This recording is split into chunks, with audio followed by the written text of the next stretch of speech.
안녕하세요. 이갈이 박박사 박한성입니다. 코골이 때문에 수면 중 코골이 장치를 하시는 분들이 많습니다. 코골이는 그 소리 자체로 상대방에게 피해를 주는 것도 있지만 더 큰 문제는 수면 무호흡입니다.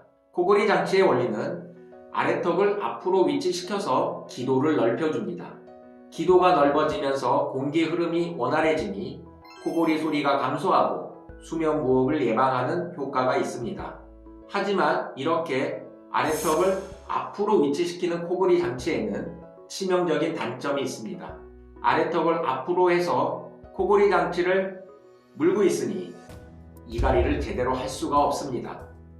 제 이전 영상을 보시면 이갈이 치료는 이갈이 방지가 아닌 이를 잘 갈게 해서 이갈이의 부작용을 없애는 것입니다.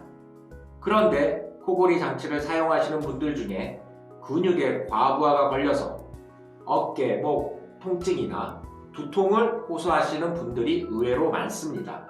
코골이 장치는 코골이에는 효과가 좋지만 이를 못 갈게 하니 이갈이 측면에서는 최악입니다. 이갈이 스프린트를 사용해도 코골이 감소에 효과가 있습니다. 코골이 장치만큼의 효과는 아니지만 스플린트 자체 두께로 인해 기도를 확보하기 때문에 코골이 감소 효과는 물론 이갈이 부작용을 해소하는 일석이조의 효과가 있습니다.